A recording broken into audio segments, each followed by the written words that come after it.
elles se multiplient sur YouTube. Des chaînes d'entrepreneurs qui semblent toutes pareilles. Prises une par une, elles peuvent sembler inspirantes.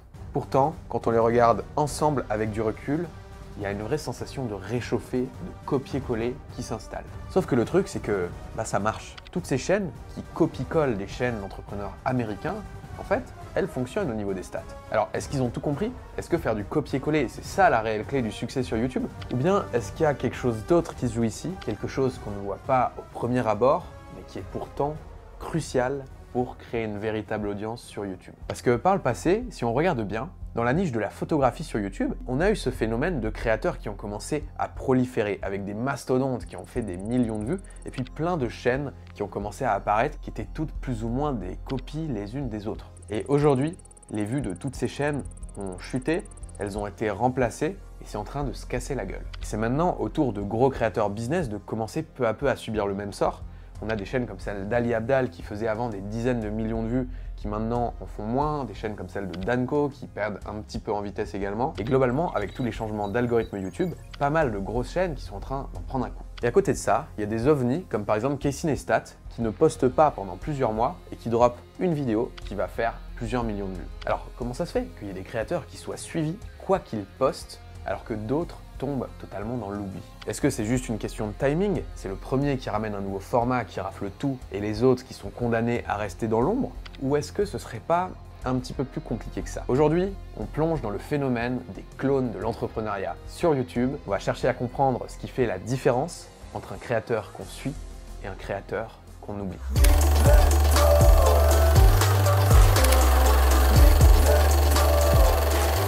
Copier ce qui se fait aux US, ça marche et ça donne des résultats rapides. Tout simplement parce qu'on repart du coup d'idées qui ont déjà été testées sur le marché à grande échelle, on capitalise sur tous les efforts de nos concurrents. Et ça, il y a plein d'exemples de chaînes qui ont simplement dupliqué ce qui se faisait déjà sur des grosses chaînes US. Ils ont par exemple dupliqué ce que faisait Iman Gadzhi. On a par exemple Charlie Morgan qui a dupliqué ce que faisait Sam Ovens et qui a même été jusqu'à mettre dans sa bio « Je suis le Sam Ovens de Wish ». Donc ça, c'est pas nouveau et ça fonctionne. Mais la question qu'on peut se poser, c'est est-ce que toutes ces personnes, du coup, qui brassent des vues en tapant des formats qui marchent, ils ont une vraie audience ou juste une audience opportuniste qui a été attirée par un effet de mode?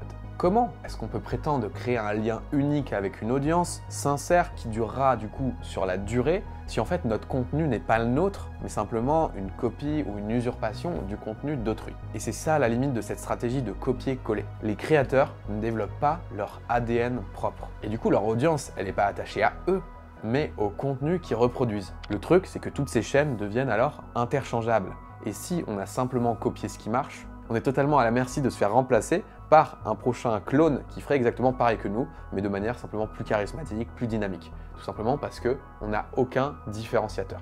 Et le truc, c'est que copier ce qui marche à un instant T, c'est beau, mais sur le marché de l'attention, c'est qu'une question de tendance. En 2022-2023, c'était le format Facecam avec de l'editing compliqué qui cartonnait. Ensuite, on a eu le format RAW, complètement brut, qui s'est mis à fonctionner, les vlogs, etc. Et derrière tout ça, il y a une notion de timing.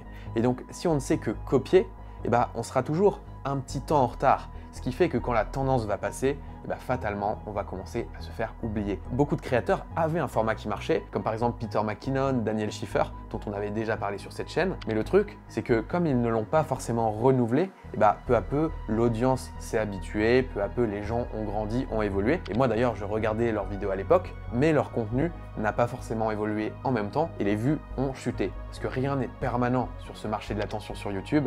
Tout n'est qu'une question d'évolution. Et ça pose la question de l'évolution personnelle. Une bonne stratégie de contenu, elle est forcément vouée à évoluer. Et donc, si elle est juste basée sur copier ce que font les autres parce que ça fait des vues, ça peut très bien marcher, mais attention, c'est une approche très court-termiste. Et le risque là derrière, c'est que d'ici 6 mois, plus personne ne se souvienne de nous. Imaginez le pire. Vous avez passé des années à bâtir une audience de 450 000 personnes sur YouTube, et du jour au lendemain, vous vous retrouvez totalement censuré.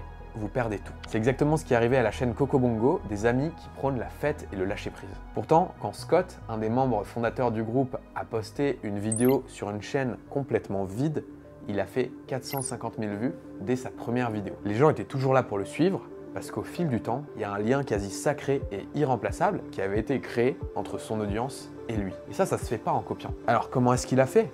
Là où plein d'autres créateurs seraient simplement tombés dans l'oubli. Comment est-ce que des créateurs comme Scott de Cocobongo peuvent survivre à tout alors que d'autres auraient été oubliés? Et en fait, c'est pas une question de stratégie, c'est pas une question de format, c'est pas une question de plan machiavélique, c'est simplement une question de message et d'intention. Ce que nous apprend Scott, c'est que la meilleure stratégie, ça pourrait bien être quand il n'y a pas de stratégie. Parce que derrière toutes ces stratégies de contenu copier-coller, intéressés, etc., ça se sent. Et la confiance avec son audience, c'est quelque chose d'infiniment précieux.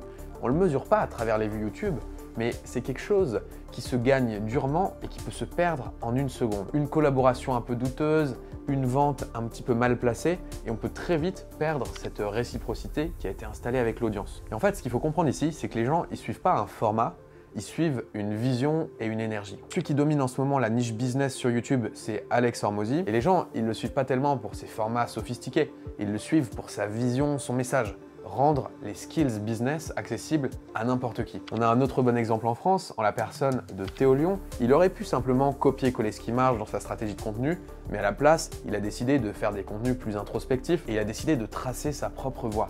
Et c'est ça qui fait qu'il a une patte unique. Il essaie pas d'être ce que le public attend de lui. Il est ce qu'il est et il le partage au monde. Tu es unique à bien des égards. C'est ton parcours, c'est ta vie. Toutes les bonnes choses vont se produire. Les bonnes personnes vont entrer dans ta vie.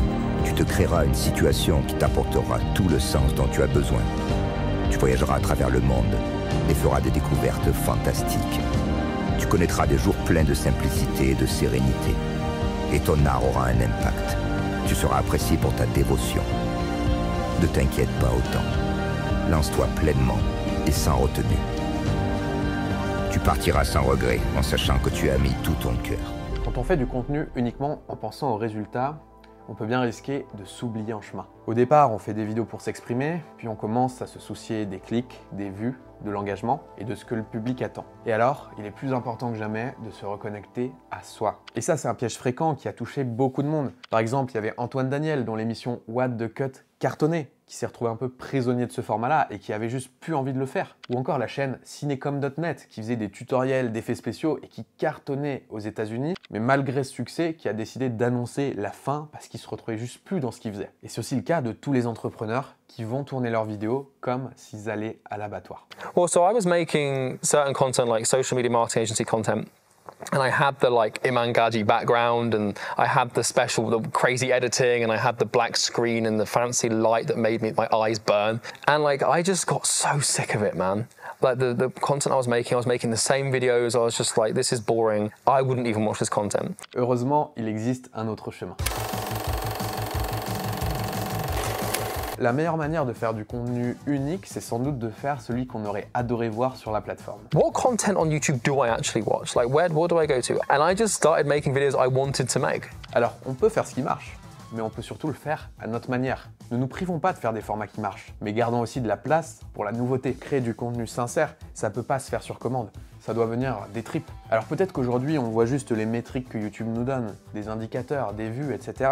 Et on se dit, à quoi bon faire cette vidéo si elle ne va pas performer? Mais ce qu'on voit pas derrière, c'est l'impact qu'elle va avoir sur les gens. Et ça, YouTube, il le mesure pas pour nous. Et pourtant, c'est ici que toute la magie opère. Alors avant de partager, on devrait peut-être se poser cette question. Pour qui est-ce qu'on le fait? Est-ce que ça vient d'une envie sincère de partager ou est-ce qu'on le fait par intérêt? Pour augmenter nos abonnés ou même peut-être pour vendre nos produits. Et je le dis autant pour vous que pour moi, parce qu'on a tous deux parts en nous. Cette part survivaliste, celle qui veut nous mettre à l'abri, qui veut maximiser nos vues, nos ventes, etc.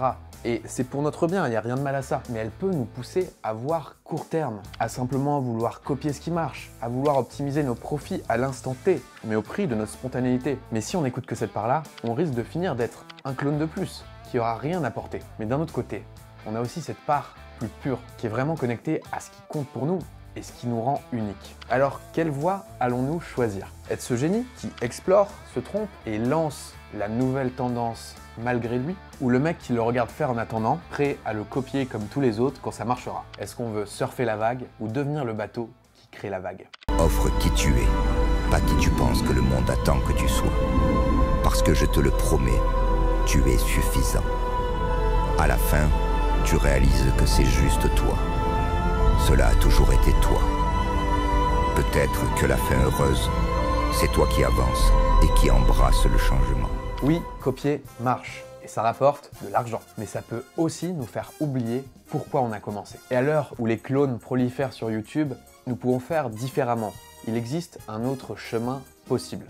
La voie des singularités. C'est le chemin où tout part de l'intérieur, la voie sans trace de pas. Et si on l'emprunte, on sera critiqué, on sera incompris, mais on va finir par leur montrer. Alors quelle route allez-vous choisir? Devenir un clone de plus ou embrasser votre singularité? Voilà par où démarrer.